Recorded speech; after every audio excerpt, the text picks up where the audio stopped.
One Day We'll Understand is a project that starts from a look into my family history, but broadens into a much wider investigation of the hidden histories and historiographies of the anti-colonial war in what was then known as British Malaya.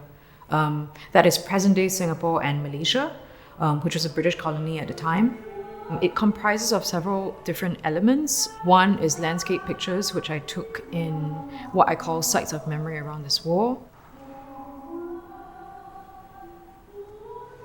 The Malayan Emergency took place between 1948 and 1960, and the antagonists were the British and Commonwealth troops, as well as the armed faction of the Malayan Communist Party. This armed wing had actually been funded, trained, and supported by the British during the Second World War, when they formed an anti-Japanese People's Army. Wars have different names, and it was called the Anti-British National Liberation War by the guerrillas, but the emergency by the British. The reason for this was that insurance companies in Britain would not have made payouts if it was called a civil war. Malaya was of great economic importance to the British, as it was a key source of rubber and tin globally at the time. Hence, the battles took place not only in jungles, but also in plantations and villages throughout Malaya.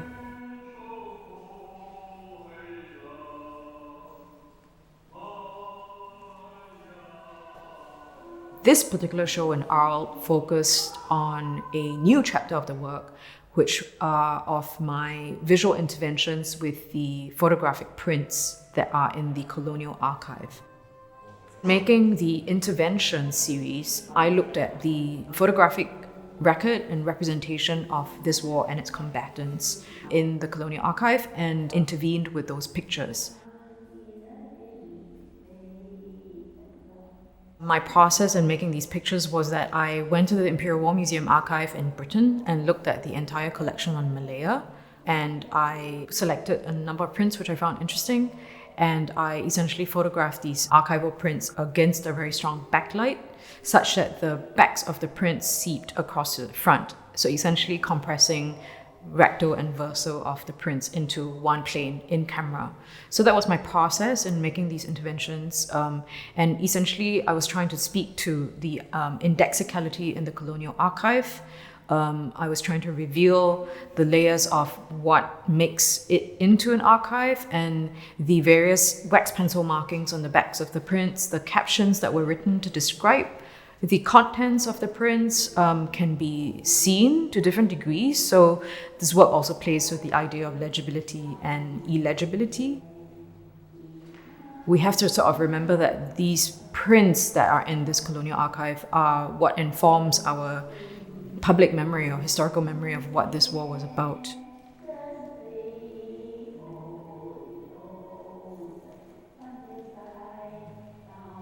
As these photographs might be considered a form of military propaganda, many of them showed British and Commonwealth troops in action against an invisible enemy. They were fully equipped with land and air vehicles, as well as all kinds of guns and ammunition. In selecting images that did not show their figures clearly, we were more interested in showing the traces of conflict itself as it played out amongst the jungles, the villages, and the plantations. This was because we wanted to focus on the act of conflict itself, not necessarily the people fighting them. The archival images had captions typed out, cut out, and pasted on the back. Depending on whether they were used for intelligence or propaganda purposes, the captions contained information about where and when they were made. They also changed depending upon whether they were used for a Malaya or British audience. Some of these images were made by trained military photographers, but often also by the soldiers in the unit themselves. They also had red wax pencil and blue wax pencil markings, which indicated whether or not they were acceptable for public release or they were meant for classified purposes. As the emergency touched all aspects of life in Malaya, we also made sure to include different photos that showed agricultural activities, including tin and gold mining, as well as resettlement areas called the New Villages. We also formed groups based on visual association. For instance, an image made in Perak in 2017 was placed next to an archival image that had strips of paper tacked to destroyed rubber trees, which guerrillas had placed there as a warning to rubber estate plantation workers not to work anymore for their estate. Another archival image of a guerrilla encampment had uncanny resemblances to a 2016 image of a village in southern Thailand, which is where many of the former guerrillas and exiles retreated to after the end of the emergency.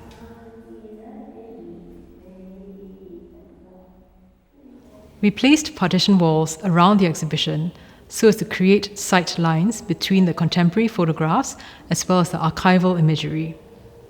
These partition walls also obstructed views, as we did not want the viewers to encounter the images that showed the guerrilla fighters until the end of the exhibition.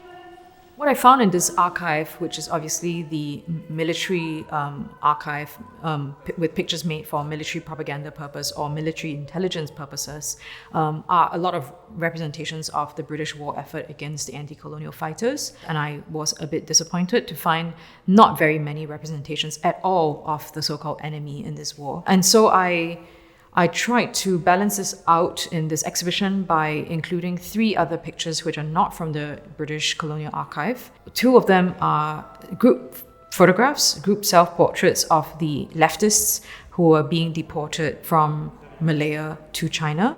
You can see there are pictures of them on board these ships as they were leaving Malaya. And the other element is a post-mortem photograph of a leftist fighter photographed by the British, probably for intelligence purposes. And he's there because I used this picture to evoke and talk about the multiple violences that go on in wars like this one.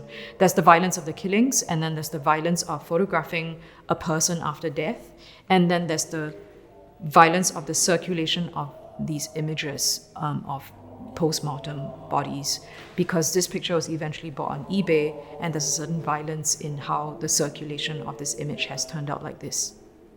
Right at the end of the exhibition is a 2-channel video and sound installation called Requiem.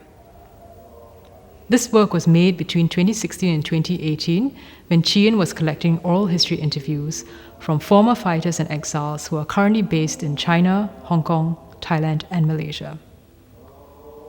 The subjects in this video are singing Goodbye Malaya and the Internationale, which were songs that were important to them when they were fighting in the conflict all those years ago.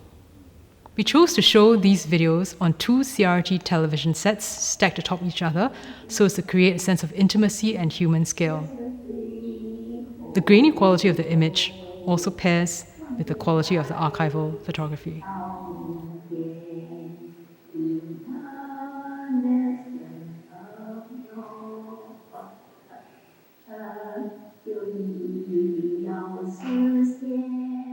The video and sound installation is a way of balancing what you see on the walls in this exhibition. The bulk of the content on the walls are from the Colonial Archive, so the video and sound installation is literally the voice of the other side, and it is a piece that literally gives voice to the very elderly fighters, and it deals with collective memory and, in some cases, collective forgetting.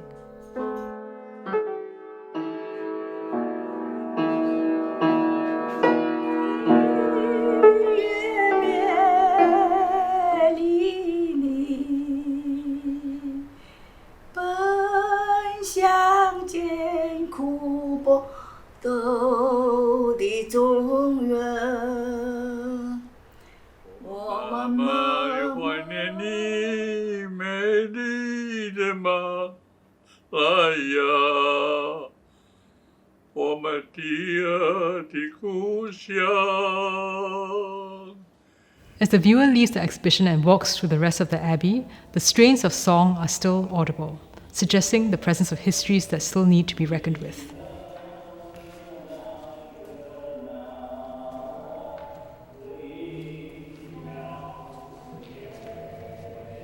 My overall broad intention with this work is to try and spark conversations about these hidden or forgotten or muted or erased histories. And I hope to be able to do this in both the former metropole of Britain as well as in the former colonies of Malaysia and Singapore, because I feel these histories haven't been fully reckoned with, and that has a bearing on how contemporary politics plays out in both former metropole and former colony. I think art and photographic and filmic installations like this one have a role in trying to revisit and open up these conversations that will lead to a better understanding too of where we are with our contemporary politics in the world.